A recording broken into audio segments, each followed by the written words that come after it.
ਵਾਤਾਵਰਣ ਸੰਭਾਲ ਸੰਬੰਧੀ ਲੋਕਾਂ ਨੂੰ ਜਾਗਰੂਕ ਕਰਨ ਦੇ ਉਦੇਸ਼ ਨਾਲ ਦੇਸ਼ ਭਰ ਵਿੱਚ ਵੰਦੇ ਭਾਰਤ ਪਦ ਯਾਤਰਾ ਲਈ ਰਵਾਨਾ ਹੋਏ ਆਸ਼ੂਤੋਸ਼ ਪਾਂਡੇ करीब 19 महीनों की यात्रा करके अज डिप्टी कमिश्नर लुधियाना दफ्तर पहुंचे ने।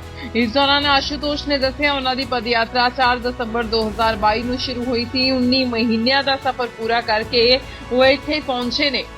लुधियाना लाइव ਲਈ टिंका जट की रिपोर्ट। नाम है और ये क्या आपका जो ड्राइव है इसके बारे में बताइए। मेरा नाम आशुतोष पांडे है सर। मैं पूरे देश की वंदे भारत पदयात्रा पर्यावरण के लिए कर रहा हूँ, जिसकी शुरुआत 4 दिसंबर 2022 को अयोध्या उत्तर प्रदेश से शुरू की गई थी। फिलहाल मैं 14,000 किलोमीटर की यात्रा पूरी करने के बाद किसानों की धरती मैं पंजाब पहुँचा हूँ। पंजाब में अभी तक फ़िलहाल मैं पठानकोट, होशियारपुर, जलंधर और अमृतसर के बाद सुल्तानपुर लोधी पहुंचा। वहाँ से मोगा होते मैं लुधियाना पहुंचा हूँ। लुधियाना पहुंच के आज फिलहाल कलेक्ट्रेट ऑफिस में हमारी माननीय जिला अधिकारी मैडम से उनको ज्ञापन दिया गया। साथ ही डीएफओ सर से मिल के यहाँ पे कल हम एक प्लांटेशंस करने वाले हैं। यहाँ के लोकल एनजीओ को कनेक्ट किया गया। लेकिन जो पदयात्रा की शुरुआत की गई उसके पीछे का 2 कारण है कि भारत के यंग जनरेशन को बताया जाए कि हमारे पास आने वाले समय में स्थितियाँ बहुत ख़राब होने वाली हैं। 2030 तक पूरा का पूरा क्लाइमेट चेंज हो जाएगा। मेरे स्लोगन पर अगर आप देखेंगे तो वहाँ पर एक डेट लिखी हुई है 5 साल 162 दिन। ये क्लाइमेट क्लॉक की वेबसाइट है जिसने बोला है 5 साल 162 दिन के अंदर अगर हमने फॉसिल फ्यूल्स और कार्बन को रिड्यूस नहीं किया तो 2030 तक पूरी क्लाइमेट हमारी ख़त्म होने की कंडीशन है।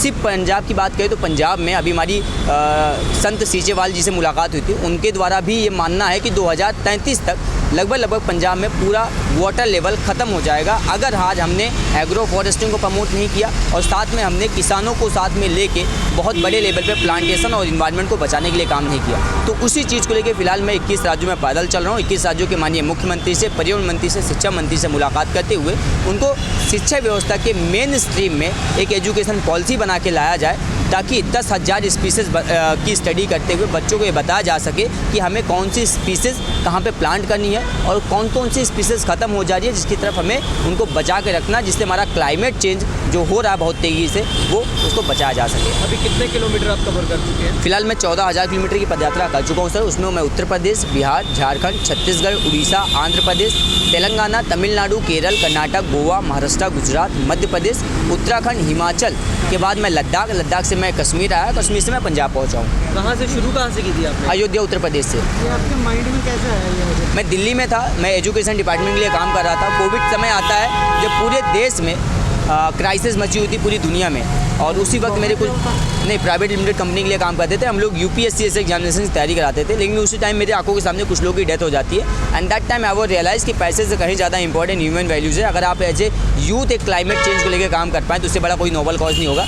उसी टाइम WHO ने एक रिपोर्ट सबमिट करते हुए बताया था कि जो लोग दिल्ली के अंदर रहते हैं वो सिर्फ एयर पोल्यूशन की वजह से 10.6 ईयर्स अपनी ज़िंदगी लॉस कर देते हैं। अभी मेरी जब DFO सर से यहाँ पे बैठ कर बात हो रही थी तो वो भी कहे थे कि अगर लुधियाना की बात करते हैं तो लुधियाना में इंडस्ट्रियलाइजेशन बहुत ज़्यादा है। यहाँ पे कार्बन इमिशन बहुत ज़्यादा होता है। यहाँ पे फॉसिल फ्यूल्स और उसके साथ में अगर आप देखेंगे मोनोकार्बन डाइऑक्साइड बहुत ज़्यादा प्रोड्यूस होते हैं। जाम की वजह से स्थितियाँ बहुत ख़राब हैं। तो यहाँ के लोगों को भी सिर्फ अगर लुधियाना की बात करें तो सिर्फ लुधियाना के लोगों को भी आज एक साथ एक आवाज़ में, चाहे वो प्रशासनिक अधिकारी हो, चाहे पॉलिटिशियन हो, चाहे यूथ हो, चाहे स्कूल्स हो, चाहे सोसाइटी हो, सभी को आना चाहिए और अपनी डिस्ट्रिक्ट को बचाने के लिए काम करना चाहिए। क्योंकि यहाँ पे ऑन एन एवरेज 9 साल लोग अपनी सिर्फ एयर पोल्यूशन की वजह से ज़िंदगी लॉस कर दे रहे हैं और इस पर कोई बात नहीं कर रहा। तो इसी चीज़ को लेकर फिलहाल अभी तक आप कितने राज्य के मुख्यमंत्री और वातावरण मंत्री से? मैं 7 मुख्यमंत्री से मिल चुका हूँ, 7 पर्यावरण मंत्री से मिल चुका हूँ, 7 शिक्षा मंत्री से मिल चुका हूँ। हमारी आपके मुख्यमंत्री से 26 तारीख को मुलाकात होगी। मैं इसके बाद चंडीगढ़ पहुँचूँ जहाँ पे माननीय मुख्यमंत्री से मुलाकात होगी।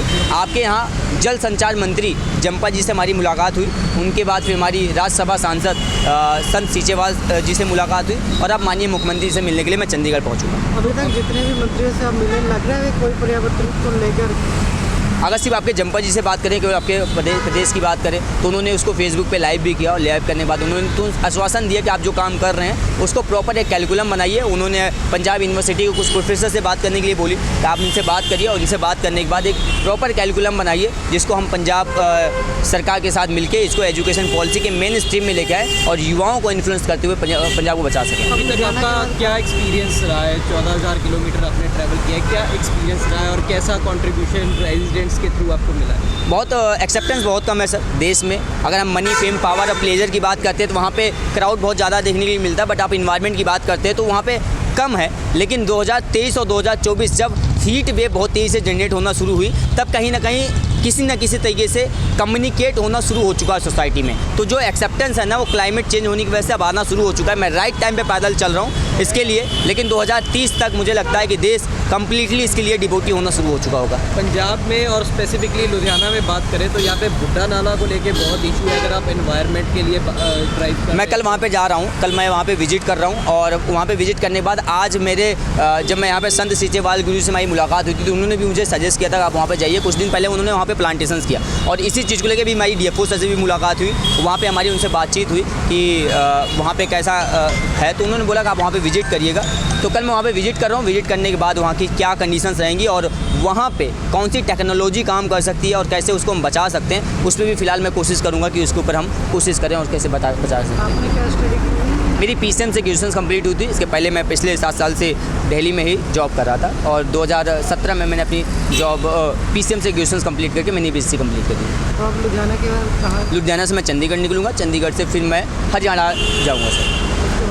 उसके बाद से फिर दिल्ली पहुँच के पूरे देश की जो रिपोर्ट्स है उसको पर्यावरण मंत्री को, शिक्षा मंत्री को, साथ ही माननीय प्रधानमंत्री जी को सौंपा जाएगा और उनसे अपील की जाएगी कि देश का युवा आप फिलहाल शिक्षा व्यवस्था की अपील कर रहा है, उसमें सभी लोगों की सिग्नेचर्स ली जा रही है। 2.5 लाख लोगों के सिग्नेचर्स फिलहाल प्रधानमंत्री जी को सौंपे जाएंगे। आप अपने जो एक्सपेंसेस हैं वो कैसे बियर कर रहे हैं? सारे एक्सपेंसेस मैं अपनी ओन मनी बियर कर रहा हूँ सर अभी, क्योंकि अभी तक मुझे कोई स्पॉन्सरशिप मिली नहीं है। मैंने ट्राई किया बहुत ज़्यादा बट अभी तक नहीं मिली 19 महीने में, और अभी 5.5 लाख रुपये के लगभग मैं खर्च कर चुका हूँ। 5.5 लाख रुपये का अपना खर्च कर चुके जी। और अब लेके जैसे जलंधर में और कई जगह पे NGOs ने आपको कई इंकरेज किया, तो उन्होंने कोई वैसे फाइनेंशियल सपोर्ट नहीं? फाइनेंशियल सपोर्ट की अगर बात करें तो बहुत 1% 2% का अभी तक फाइनेंशियल सपोर्ट है जो इंडिविजुअलिटी के लेवल पे आया, बट ऐसा कोई बड़ा सपोर्ट अभी तक मुझे कोई बड़ी NGO की तरफ से भी नहीं मिला है। ना कोई सरकार की तरफ? ना कोई सरकार की तरफ से। आपके यहाँ से और भी कई युवा हैं जो इस तरह की यात्रा पे निकले हुए हैं, तो लोगों से क्या अपील करते हैं? मैं यही बोलना चाहूँगा कि जब भी आप घर से निकलें, जब भी आप देश के लिए कोई काम करें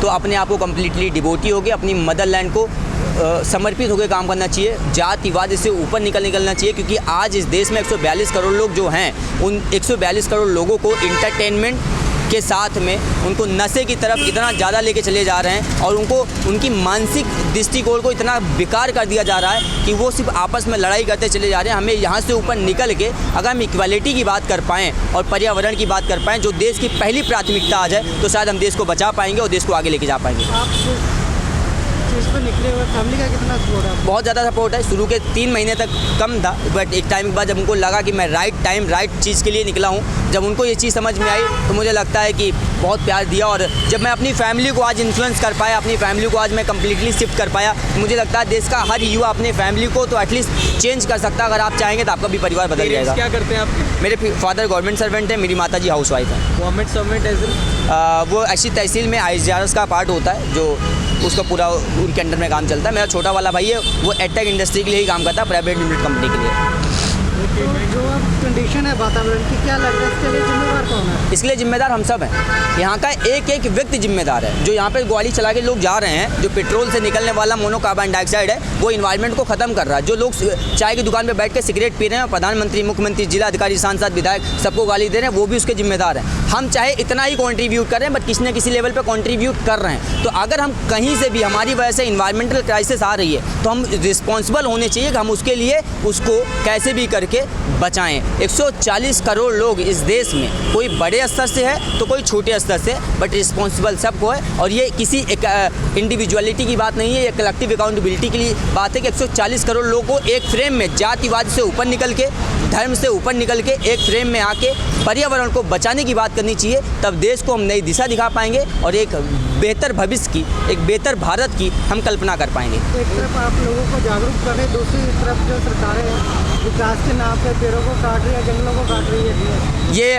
हमारा दुर्भाग्य है कि पेड़ काट तो रही है सरकारें, लेकिन 95% लोग उसके लिए आवाज़ भी नहीं उठा रही है। अगर यहाँ पर कोई इंटरटेनमेंट का कंटेंट होता तो यहाँ पे भीड़ लगी होती, लेकिन पर्यावरण की बात हो रही है, केवल आप और मैं खड़े हैं। तो ये देश का दुर्भाग्य है कि जो सरकारें करती हैं, समाज उसका उतना ही % जिम्मेदार है। क्योंकि अगर सरकार से समाज शिक्षा, स्वास्थ्य और इन्वायरमेंट मांगे तो सरकार की मजबूरी बन जाएगी शिक्षा, स्वास्थ्य और पर्यावरण देना। लेकिन जब हम उनसे ये चीज़ नहीं मांगते तो उनको पता है कि आशुतोष के पीछे केवल आशुतोष हमेशा अकेले चलेगा, ना कि न कि इसके साथ जनता चलेगी। लेकिन अगर यहाँ से कोई नेता निकलेगा या कोई सेलिब्रिटी निकलेगा, उसके पीछे भीड़ मिलेगी, तो उनको क्या बेचना है? उनको कंट्रोवर्सी प्लस इंटरटेनमेंट बेचना है। जब कंट्रोवर्सी और इंटरटेनमेंट से जनता खुश है तो सरकार को क्या टेंशन लेनी है कि पेड़ लगाए? वो पेड़ एक साइड में किसी को नचवाएगी, दूसरी तरफ से पेड़ कटवा देगी। तो उसके लिए जिम्मेदार जनता है। मैं कभी भी किसी भी गवर्नमेंट को आज तक रिस्पॉन्सिबल नहीं ठहराया, क्योंकि इसका बहुत करीब से मैंने इस चीज़ को देखा है कि जो समाज में सबसे ज़्यादा रिस्पॉन्सिबल आज हैं वो कहीं ना कहीं हम हैं, क्योंकि हम शिक्षा, स्वास्थ्य और पर्यावरण की बात नहीं करते। और अगर बात करते तो होता क्या, जब लोकसभा का चुनाव हुआ इस बार, तो लोकसभा के चुनाव में किसी भी पार्टी ने अपनी मैनिफेस्टो के अंदर पर्यावरण को बचाने के लिए कहीं जगह नहीं दी, हमारी मदरलैंड को बचाने के लिए कोई जगह नहीं दी। क्यों? क्योंकि जनता इसको कभी 5 साल में मांगी ही नहीं। Thank you. Thank you so much.